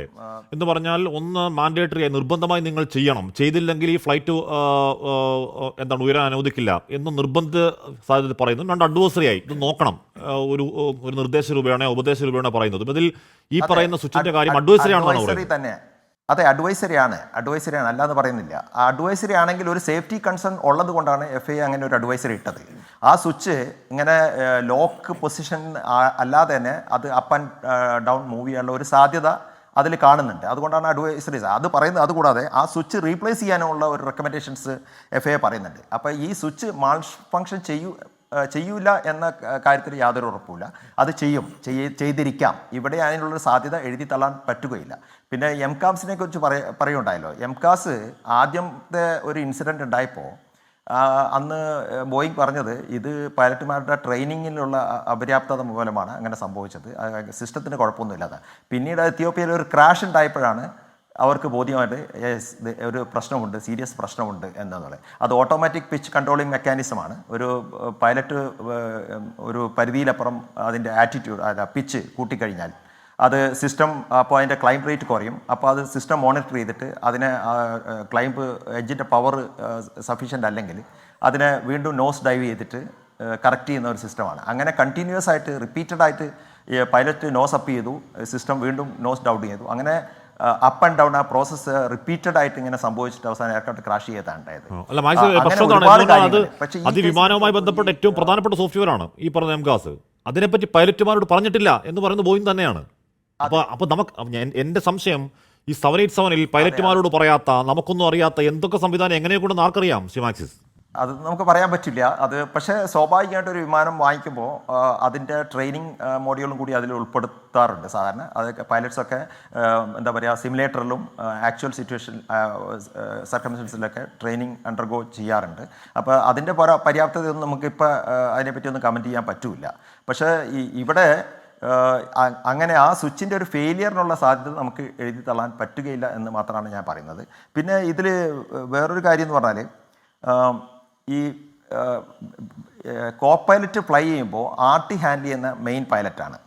അതുപോലെ ഈ സ്വിച്ച് ഏകദേശം പറയുന്ന 3 സെക്കൻഡ് ടേക്ക് ഓഫ് പ്രോസസ്സ് കഴിഞ്ഞ് 3 സെക്കൻഡ് കഴിഞ്ഞപ്പോൾ ഈ സ്വിച്ച് കട്ട് ഓഫ് പൊസിഷനിലേക്ക് പോവുകയും ഉടനെ ഒരു പൈലറ്റ് റിയാക്ട് ചെയ്യും, why did you switch off ചെയ്തപ്പോൾ അത് ഒരു നോർമൽ റിയാക്ഷനാണ്. കാരണം ആ പൈലറ്റ് വിചാരിച്ചിരിക്കുന്ന ഇത് മാനുവലി ആരെങ്കിലും ഇത് മാറ്റാതെ ഈ സ്വിച്ച് ഒരു ഓഫ് പൊസിഷനിലേക്ക് പോകില്ല എന്നാണ് അയാളുടെ ധാരണ. അപ്പോൾ ഒരു സ്പോണ്ടേനിയസ് റിയാക്ഷൻ എന്നതിൽ why did you switch off, അയാൾ വിചാരിച്ചു കാണും മറ്റേ പൈലറ്റ് എന്തെങ്കിലും ചെയ്തിട്ടുണ്ടോ എന്നുള്ള സംശയത്തിൻ്റെ അടിസ്ഥാനത്തിൽ അയാൾ ചോദിച്ചു കാണും. പക്ഷേ അതിന് പറയുന്ന മറുപടി ഞാൻ അങ്ങനെ ചെയ്തിട്ടില്ല എന്ന് പറയുമ്പോൾ അത് വളരെ ക്ലിയർ ആണ്. പിന്നെ അങ്ങനെ ഒരു സിറ്റുവേഷനിൽ അത് ചെയ്തു കഴിഞ്ഞാൽ എയർക്രാഫ്റ്റ് സൂസൈഡലാണ്, ഒരു സംശയമില്ല. അത് സൂസൈഡ് ചെയ്യാനുള്ള ഒരു എന്ന് പറഞ്ഞാൽ ആ പൈലറ്റിന് നന്നായി അറിയാം ഇത് വേറെ ഏതെങ്കിലും തരത്തിൽ ഓഫായി കിടക്കില്ല, ആരെങ്കിലും ഓഫാക്കിയാൽ മാത്രമേ ഓഫാവുള്ളൂ എന്ന് പൈലറ്റിന്, അദ്ദേഹത്തിന്. എന്ന് പറഞ്ഞാൽ ഈ പറയുന്ന രീതിയിൽ ബോയിങ്ങിൽ തന്നെ മണിക്കൂറുകൾ, നൂറുകണക്കിന് മണിക്കൂറുകൾ പ്രവർത്തന പരിചയമുള്ള പൈലറ്റാണ് സുമിത് സബർവാൾ. ഈ ക്ലൈക്കുന്തറാവട്ടെ, അദ്ദേഹത്തിനും ഈ പറയുന്ന പരിചയത്തിൽ ചില്ലറ കുറവല്ല. അപ്പോൾ അവർക്ക് വളരെ വ്യക്തമായി അറിയാം ആരെങ്കിലും ഓഫ് ചെയ്യാതെ അത് ഓഫായി കിടക്കില്ല. നമ്മളിപ്പോൾ എംഗാസിന്റെയും നമുക്കറിയാത്ത എന്തെങ്കിലും സംവിധാനങ്ങൾ 787 ഉണ്ടോ അത് എന്ന് സംശയം off- ഉണ്ടാകുമ്പോൾ തന്നെയും നിലവിൽ അത്തരത്തിൽ പുറത്തുനിന്ന് നിയന്ത്രിക്കാൻ കഴിയുന്ന ഏതെങ്കിലും സംവിധാനത്തിലൂടെ ഈ സ്വിച്ച് ഓഫ് ആക്കാൻ കഴിയില്ല എന്ന് തന്നെയാണ് പറയുന്നത് എല്ലാവരും. ശ്രീ മാക്സിസ്, അല്ല, അതിനുള്ള സാധ്യതയുണ്ട്. സ്വിച്ചിൻ്റെ എന്താണ് ലോക്ക് മെക്കാനിസം ഫെയിലിയർ ആകാനുള്ള സാധ്യതയുണ്ട്. അതുകൊണ്ടാണ് FAA ഇങ്ങനത്തെ ഒരു സർക്കുലർ ഇഷ്യൂ ചെയ്തിരിക്കുന്നത്. അതുകൊണ്ട് നമുക്കത് തീരെ തള്ളിക്കളയാനാവില്ല. പക്ഷേ അത് പിന്നെ വേറൊരു കാര്യം നോക്കുകയാണെങ്കിൽ ഈ സംഭവത്തിന് ശേഷം, അതായത് ഇതിനു മുമ്പ് ഇത്തരം ഒരു സംഭവം ജപ്പാൻ എയർലൈൻസുമായിട്ട് ബന്ധപ്പെട്ട് നടന്നിട്ടുണ്ടെന്നാണ് 2017 തോന്നുന്നത്. കാരണം ഈ സർക്കുലർ ഇഷ്യൂ ചെയ്ത് 2018 അവിടെ ഒരു ഗ്രൗണ്ടിലുള്ളൊരു വിമാനത്തിന് ഈ സ്വിച്ച് മാൽ ഫങ്ഷൻ ചെയ്തിരുന്നു. എന്നിട്ട് അത് രണ്ടാമത് അവർ സ്വിച്ച് ഓൺ പൊസിഷനിൽ ഇട്ടിട്ടും എയർക്രാഫ്റ്റിൻ്റെ ഫ്യൂൽ സപ്ലൈ റെസ്യൂം ചെയ്തിട്ടില്ല. പിന്നെ അത് എയർക്രാഫ്റ്റിനെ ടോൺ ചെയ്ത് റൺവേന്ന് ടോൺ ചെയ്ത് കൊണ്ടുപോയിട്ട് പിന്നെ എയർക്രാഫ്റ്റ് ഗ്രൗണ്ട് ചെയ്യുക ചെയ്തത്. അപ്പോൾ ഇതുപോലത്തെ സിമിലർ ഇൻസിഡൻറ്റ് പാസ്റ്റിൽ ഉണ്ടായിട്ടുണ്ട്. അതുകൊണ്ട് നമ്മൾ ഈ കംപ്ലീറ്റ് ഈ പൈലറ്റിൻ്റെ പുറത്തേക്ക് ഒരു സംശയത്തിൻ്റെ മുന്നേ നേടുന്നത് അത്ര ശരിയാണോ എന്നുള്ളത് നമ്മൾ ചിന്തിക്കേണ്ടിയിരിക്കുന്നു. ക്യാപ്റ്റൻ ശശികുമാർ, ഇവിടെ പിന്നെ വേറൊരു കാര്യം എന്ന് പറഞ്ഞാൽ പറഞ്ഞോളൂ. ഒരു കാര്യം കൂടി പറഞ്ഞോട്ടെ. ഈ അതായത് ഇങ്ങനെ ഒരു അഡ്വൈസറി സർക്കുലർ FAA ഇഷ്യൂ ചെയ്യുമ്പോൾ ഉത്തരവാദിത്തപ്പെട്ട ഒരു വിമാന കമ്പനി എന്ന നിലയിൽ ഈ ബോയിങ് കമ്പനിയുടെ കസ്റ്റമേഴ്സ് FAAയുടെ സർക്കുലർ USA മാത്രമാണ് അപ്ലിക്കബിൾ. US മാത്രം അപ്ലിക്കബിൾ ആയ സർക്കാർ അവിടുത്തെ റെഗുലേറ്ററി അതോറിറ്റിയാണ്. അത് നമ്മുടെ രാജ്യത്ത് അത് ഫോളോ ചെയ്യണമെന്ന് നിർബന്ധമൊന്നുമില്ല. DGCയോ അല്ലെങ്കിൽ എയർ ഇന്ത്യയുടെ മാനേജ്മെൻറ്റോ അങ്ങനെ ഒരു തീരുമാനം എടുത്താൽ മാത്രമാണ് അത് നമ്മൾ ഫോളോ ചെയ്യേണ്ട കാര്യമുള്ളൂ. അത് അഡ്വൈസറിയാണ് നാച്ചുറൽ. പക്ഷേ ഇങ്ങനെയൊരു പ്രശ്നങ്ങൾ, ഇതുപോലത്തെ സാങ്കേതിക പ്രശ്നങ്ങൾ ബോയിങ് വിമാനത്തിൽ വരുമ്പോൾ ഈ ബോയിങ് ഇനീഷ്യേറ്റ് ചെയ്തിട്ട് ഒരു സർക്കുലർ അല്ലെങ്കിൽ ഒരു സേഫ്റ്റി അഡ്വൈസ് എടുത്തിട്ട് അല്ലെങ്കിൽ ഒരു ചെക്കോ എന്തോ ചെയ്യാനുള്ള ഒരു സർക്കുലർ അങ്ങനെ വിമാന കമ്പനികൾക്ക് സർക്കുലേറ്റ് ചെയ്യേണ്ടതായിരുന്നു. ആ ഉത്തരവാദിത്തം ബോയിങ് ചെയ്തിട്ടില്ല. അപ്പോൾ ഒരു നിരുത്തരവാദിത്തമായ ഒരു കാര്യമാണ് ആ ബോയിങ് ചെയ്തത്. കാരണം അവർക്ക് സേഫ്റ്റിയിൽ അത്ര കൺസേൺ ഇല്ലെന്ന് വേണം നമുക്ക് മനസ്സിലാക്കാം. പിന്നെ ഇത്തരം കാര്യങ്ങൾ പുറത്തു വന്നു കഴിഞ്ഞാൽ സ്വാഭാവികമായിട്ട് ലോകത്ത് 2 വിമാന കമ്പനികളാണ് പാസഞ്ചർ വിമാനങ്ങൾ ഉണ്ടാക്കുന്നത്. ഒന്ന് എയർബസും ബോയിങ്ങാണ്. അപ്പോൾ അവരുടെ നിലനിൽപ്പിനെ ബാധിക്കും ഇത്ര കാര്യങ്ങൾ പുറത്തു വന്ന ഒരുപക്ഷെ അതായിരിക്കും അത് മൂടി വെക്കാൻ അവരെ പ്രേരിപ്പിക്കുന്നത്. ക്യാപ്റ്റൻ, അല്ല ഞാൻ പറയുന്നത് അങ്ങനെ മൂടി വെച്ച് ഇനിയും നൂറുകണക്കിന് ആളുകളുടെ ജീവൻ കുരുതി കൊടുക്കാനാണെങ്കിൽ ഇവിടെ ലോകത്തിനുള്ള സംവിധാനങ്ങളൊക്കെ ഉണ്ടല്ലോ. നമുക്കൊരു സർക്കാരുണ്ട്. ആ സർക്കാർ ആവശ്യപ്പെടണം ബോയിങ്ങിനോട് ഇത്തരത്തിൽ ഏത് രീതിയിലാണ് അപകടം എന്ന് ഞങ്ങൾ കൃത്യമായി അറിയണം. കാര്യം കൊല്ലപ്പെട്ടവരിൽ ബഹുഭൂരിപക്ഷം ഞങ്ങളുടെ രാജ്യക്കാരാണ്. അത് കാരണം ഞങ്ങൾക്കറിയണം എന്ന് സർക്കാരിന് ഒരു ആവശ്യമായി ഉന്നയിക്കാമല്ലോ. അമേരിക്കൻ ഗവൺമെൻറ് എടുത്തും ബോയിങ്ങിനോട് നേരിട്ട് ഉന്നയിക്കാൻ എന്താണ് പ്രശ്നം? ഞാൻ അങ്ങനെ എത്താം. ശശികുമാർ, ഇവിടെ അന്വേഷണം നടക്കുന്നത് അമേരിക്കയിലാണ്. ഈ പറയുന്ന പ്രധാനപ്പെട്ട സംവിധാനങ്ങളൊക്കെ അമേരിക്കയിലാണ്. ഈ ബോയിങ് എന്ന് പറയുന്നത് അമേരിക്കൻ ഗവൺമെൻറ് വലിയ തോതിൽ പർച്ചേസ് ചെയ്യുന്ന, അമേരിക്കൻ ഗവൺമെൻറ്റിൻ്റെ പർച്ചേസിൽ നിന്ന് വലിയ സാമ്പത്തിക നേട്ടം ഉണ്ടാക്കുന്ന ഒരു കമ്പനിയാണ് ബോയിങ്. ബോയിങ്ങും അമേരിക്കൻ ഗവൺമെൻറ് തമ്മിൽ ഷെയർ ഇല്ലെങ്കിൽ കൂടിയും അഭേദ്യമായ ബന്ധം അവിടെയുണ്ട്. ക്യാപ്റ്റൻ ശശികുമാർ, ഇവിടെ ഈ പറയുന്നത് പോലെ ഇത് നമ്മൾ നേരത്തെ പറഞ്ഞ 737 1ഉം 2ഉം ക്രാഷുകൾ മാത്രമല്ല, ഈ കഴിഞ്ഞ വർഷവും ഉണ്ടായിട്ടുണ്ട്, അതിനു മുമ്പും ഉണ്ടായിട്ടുണ്ട്, നിരന്തരം ഉണ്ടാവുന്നുണ്ട്. ഒരു സർവേയിൽ അവിടുത്തെ ന്യൂ ജനറേഷൻ കുട്ടികളോട് ചോദിച്ചപ്പോൾ അവർക്ക് ബോയിങ് വിമാനത്തിൽ കയറാൻ ഭയമാണെന്നാണ് പറഞ്ഞത്. ബോയിങ്ങിൻ്റെ ഒരു പ്രശ്നമാണെങ്കിൽ അവിടെ മറച്ചുവെക്കലില്ലാതെ മൂടിവെക്കപ്പെടില്ലാതെ അമേരിക്കയിൽ നടക്കുന്ന അന്വേഷണത്തിൽ നിന്നും ഇന്ന പ്രശ്നങ്ങൾ കാരണമാണ് ഈ അപകടം ഉണ്ടായത് എന്ന് പുറത്തേക്ക് വരുമോ? അതോ ഇപ്പോൾ ഞാൻ പറഞ്ഞ വളരെ വൾണറബിളായ ഈസി ടാർഗറ്റാണ് പൈലറ്റ്, അടുത്ത ഘട്ടത്തിലേക്ക് ഇന്നാൾ ഓഫ് ചെയ്തു എന്ന് പറഞ്ഞാൽ പ്രശ്നം ചെയ്തല്ലോ. എന്താണ് പ്രതീക്ഷിക്കേണ്ടത് തുടർ അന്വേഷണത്തിൽ? ക്യാപ്റ്റൻ ശശികുമാർ, നിങ്ങൾ പറഞ്ഞത്, ഹാഷ്മി പറഞ്ഞത് വളരെ കറക്റ്റാണ്. നമ്മൾ ഈ ഡ്രീം ലൈനർ 787 ആദ്യമായിട്ട് എയർ ഇന്ത്യ വാങ്ങിച്ചപ്പോൾ അതിൻ്റെ ഇൻ്റർനാഷണൽ ഓപ്പറേഷൻസ് എല്ലാം സ്റ്റോപ്പ് ചെയ്തു. കാരണം ബാറ്ററി പെട്ടെന്ന് ചൂടാവുന്നൊരു ടെൻഡൻസി കണ്ടു. അങ്ങനെ വന്നു കഴിഞ്ഞപ്പോൾ അതിനെ വളരെ നാൾ ബാംഗ്ലൂർ ഡൽഹി ചെന്നൈ ഡൽഹി റൂട്ടിൽ ഓടിച്ച് ആ ബാറ്ററിയുടെ പ്രശ്നങ്ങളെല്ലാം സാറ്റിസ്ഫൈ ചെയ്തതിന് ശേഷം മാത്രമാണ് ഇൻ്റർനാഷണൽ റൂട്ടിൽ പോയത്. അപ്പോൾ 787 പ്രോബ്ലം ഇല്ലയെന്ന് ഞാൻ പറയില്ല. പല ടീതിങ് പ്രോബ്ലം ഉണ്ടായിട്ടുണ്ട്, പല പ്രശ്നങ്ങളും ഉണ്ടായിട്ടുണ്ട്. ഈ മിസ്റ്റർ ഹാഷ്മി പറഞ്ഞ മാതിരി ബോയിങ്ങിൻ്റെ അവരുടെ ഫേസ് സേവിങ് സിറ്റുവേഷനിൽ നമ്മൾ പൈലറ്റ്സിനെ കുറ്റപ്പെടുത്തുക എന്നുള്ള ആ ഒരു കണ്ടീഷനിലേക്ക് വരാൻ പാടില്ല. അതുകൊണ്ട് നമ്മുടെ government full complete they should take care of it and the proper enquiry must be held. ബോയിങ്ങിന് ഒരിക്കലും വെറുതെ വിടാൻ പാടില്ല. അല്ല ക്യാപ്റ്റൻ ശശികുമാർ, ഇവിടെ ഈ പറയുന്ന രീതിയിൽ ദൗർഭാഗ്യവശാൽ ഇതിന്റെ പരിശോധന നടക്കുന്ന അമേരിക്കയിലാണ്. ഇത് അമേരിക്കയിൽ മാത്രമേ ഈ പരിശോധന സാധ്യമാകുമോ എന്നാണ് എനിക്കറിയില്ല. പക്ഷേ ഫ്രാൻസിൽ നടന്ന ഒരു പരിശോധനയുടെ വിവരങ്ങൾ നമുക്ക് തപ്പിയാൽ സെർച്ച് ചെയ്താൽ കിട്ടും. അപ്പോൾ ഫ്രാൻസിലും ഇതിന്റെ അന്വേഷണത്തിന്, ഈ രീതിയിലുള്ള അന്വേഷണത്തിന് സാധ്യതകളുണ്ടോ എന്ന കാര്യം നമുക്കറിയില്ല. ദൗർഭാഗ്യവശാൽ ഇതിന്റെ പരിശോധന പ്രധാനമായും ഈ പറയുന്ന രീതിയിൽ നമ്മുടെ പൈലറ്റുമാരുടെ ഈ സൗണ്ട് അടക്കം പുറത്തേക്ക് വരുന്ന അമേരിക്കയിൽ നിന്നാണല്ലോ. അമേരിക്കയാണ് ബോയിങ്ങിന്റെ ആസ്ഥാനം. അമേരിക്കയും ബോയിങ് തമ്മിൽ അഭേദ്യമായ ബന്ധമുണ്ട്. ബോയിങ്ങിന് എന്തെങ്കിലും ക്ഷതം ഉണ്ടാകുന്ന കാര്യം അമേരിക്ക സ്വമേധയാ പറയില്ല, വലിയ പ്രതിഷേധം ഉണ്ടാവാതെ. ഞാൻ എടുത്തു പറയാനുള്ള കാരണം ശശികുമാർ, ഈ വിസിൽ ബ്ലോവേഴ്സ് എന്ന് പറയുന്ന ബോയിങ്ങിൻ്റെ പ്രശ്നങ്ങൾ കാണിച്ച 3-4 പേരുണ്ട്.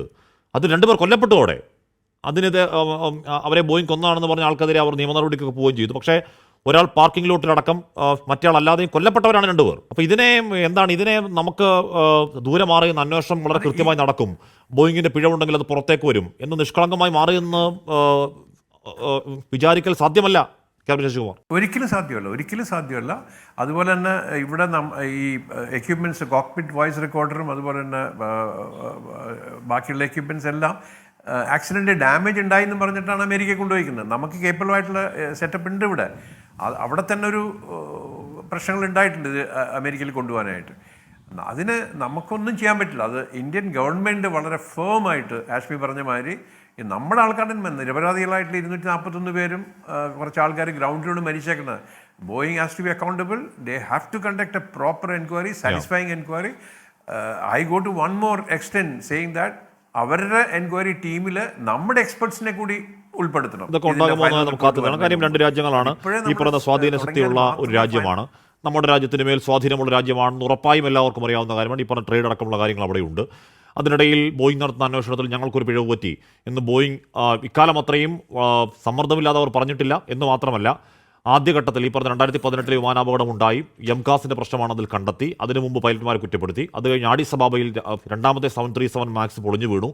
അപ്പോഴും ബൈ ഡിഫോൾട്ട് അവർ പറയുന്നത് പൈലറ്റുമാർക്ക് ഇത് കൺട്രോൾ ചെയ്യാനുള്ള കഴിവില്ല എന്നാണ് അവർ ആദ്യം പറഞ്ഞത്. അതുകൊണ്ട് പൈലറ്റുമാരുടെ തലയിലിട്ട് സ്വന്തം പിഴവ് മൂടി വെക്കുന്ന പണി ബോയിങ്ങിനുണ്ട്. ഇക്കാര്യത്തിൽ അത് സംഭവിക്കുമെന്ന് നമുക്ക് കാത്തിരുന്ന് കാണാം. സൈമൺ ഡിക്രൂസ്, ഞാനൊരു പൈലറ്റുമായി സംസാരിച്ചു. പക്ഷേ അവർക്ക് ഈ പൈലറ്റുമാർക്ക് ഈ വിഷയത്തിൽ പരസ്യ പ്രതികരണം പാടില്ല എന്തോ നിർദ്ദേശമുള്ളതാണ്. ഞാൻ അത് പേര് പറഞ്ഞത്. പക്ഷേ അദ്ദേഹം അടക്കം സംശയിക്കുന്നത് ഈ പറഞ്ഞ why did you do that, ഞാൻ അങ്ങനെ ചെയ്തിട്ടില്ല എന്ന സംഭാഷണം പോലും ചിലപ്പോൾ മാനിപ്പുലേഷൻ ആകാനുള്ള സാധ്യത ആ പൈലറ്റിനോട് പറയുന്നു. സൈമൺ ഡിക്രൂസ്, എൻ്റെ ചോദ്യം, ഇത് ഒരു പൈലറ്റിൻ്റെ ആത്മഹത്യയും അദ്ദേഹം കൂട്ടക്കൊലയും നടത്തിയതാണെങ്കിൽ അതങ്ങനെ പുറത്തേക്ക് വരട്ടെ. പക്ഷേ അതല്ല, ഇത് പൈലറ്റുമാരുടെ തലയിൽ ചാരിവെച്ച് ബോയിങ് കമ്പനി എന്തോ ഗുരുതരമായ പ്രശ്നം മറയ്ക്കാനുള്ള ശ്രമം നടക്കുന്നുണ്ടെങ്കിൽ നമുക്ക് അതിനെ നിയന്ത്രിക്കാൻ കഴിയും. ദൗർഭാഗ്യവശാൽ പരിശോധന നടക്കുന്നത് ഈ പറഞ്ഞ അമേരിക്കയിലുമാണ്. സൈമൺ ഡിക്രൂസ്, ഈ വിഷയത്തിൽ സത്യം പുറത്തേക്ക് വരാൻ നമ്മുടെ സർക്കാർ ഏതു തരത്തിലുള്ള ജാഗ്രതയാണ് സ്വീകരിക്കേണ്ടത്? പ്രിലിമിനറി എൻക്വയറി നടത്തിയത് നമ്മുടെ ലാബിൽ വെച്ചാണല്ലോ. അപ്പോൾ ഇതിനെക്കുറിച്ചുള്ള ഈ അപകടം സംഭവിച്ചത് ഫ്ലൈറ്റ് ഡാറ്റ റെക്കോർഡറിലും CVRലും എല്ലാ ഡേറ്റയും നമ്മുടെ രാജ്യത്തിൻ്റെ കയ്യിൽ തന്നെയാണ്, നമ്മുടെ സ്ഥാപനത്തിൽ വെച്ച് തന്നെയാണ് ഇത് പരിശോധിച്ചതും അനലൈസ് ചെയ്തതും. അപ്പോൾ ബോയിങ് കമ്പനിക്ക് ഇതിൽ ഇടപെടാൻ യാതൊരു സാധ്യതയും ഇല്ല എന്നുള്ള എനിക്ക് മനസ്സിലാക്കുന്നത്. നമുക്ക് സ്വതന്ത്രമായിട്ട് നമുക്ക് അന്വേഷിച്ച് സത്യം കണ്ടെത്താൻ തന്നെ കഴിയും എന്ന് തന്നെയാണ് ഞാൻ വിശ്വസിക്കുന്നത്. ബോയിങ് കമ്പനിക്ക് ഇതിൽ ഇടപെടാൻ കഴിയുമെന്ന് ഞാൻ വിശ്വസിക്കുന്നില്ല. പിന്നെ നേരത്തെ ചർച്ചയിൽ മറ്റുള്ളവർ പറഞ്ഞ പോലെ ബോയിങ് കമ്പനിക്കെതിരായിട്ട് ഇങ്ങനെയുള്ള കോസ്റ്റ് കട്ടിങ്ങിൻ്റെ പുറത്ത് വളരെയധികം ആരോപണങ്ങൾ അടുത്ത കാലത്തായി ഉണ്ടായിട്ടുണ്ട്. ഉദാഹരണമായിട്ട് ഈ സ്വിച്ചിൻ്റെ കാര്യം തന്നെ 737 ഫ്ലൈറ്റിലാണ് ഒരു വിമാനത്തിൽ ഈ സ്വിച്ച് ശരിയായിട്ട് വർക്ക് ചെയ്യില്ല. അതുകൊണ്ട് മറ്റു വിമാനങ്ങളിലെല്ലാം ഇത് പരിശോധിക്കണമെന്നുള്ള സർക്കുലർ FAA പുറപ്പെടുവിച്ചിട്ടുണ്ട്. പരിഗണിച്ചില്ല എന്ന പ്രശ്നം അവിടെ നിൽക്കുന്നു. നമ്മൾ നേരത്തെ പറഞ്ഞ 2018-ലെ 19-ലെ അപകടത്തിലുണ്ടായ എംകാസ് സോഫ്റ്റ്വെയറിന്റെ പ്രശ്നം അവിടെ നിൽക്കുന്നു. ഇവിടൊക്കെ ബോയിങ്ങിന് ഗുരുതരമായ പ്രശ്നങ്ങൾ സംഭവിച്ചിട്ടുണ്ട്. അങ്ങനെ എന്തെങ്കിലും സംഭവിച്ചതാണോ, അതോ ഈ പറയും മട്ടിൽ അല്ലെങ്കിൽ ചിരതെങ്കിലും സംശയിക്കും മട്ടിൽ പൈലറ്റുമാരുടെ എന്തെങ്കിലും ഇടപെടൽ ഉണ്ടായിട്ടുണ്ടോ ആത്മഹത്യയും കൂട്ടക്കൊലയിലേക്ക് നയിക്കുന്ന കാര്യം? അതൊക്കെ ഈ പറയുന്ന രീതിയിൽ അന്വേഷണത്തിൽ വ്യക്തമാവട്ടെ. എന്തായാലും നമുക്കത് കാത്തിരിക്കാം. നമുക്ക് അതിന്റെ ഫൈനൽ, വ്യോമയാന മന്ത്രാലയം പറയുന്ന ഫൈനൽ അന്വേഷണ റിപ്പോർട്ട് കാത്തിരിക്കാം. എൻകൗണ്ടർ പൂർണ്ണമാകുന്ന ചർച്ചയിൽ പങ്കെടുത്ത എല്ലാവർക്കും നന്ദി.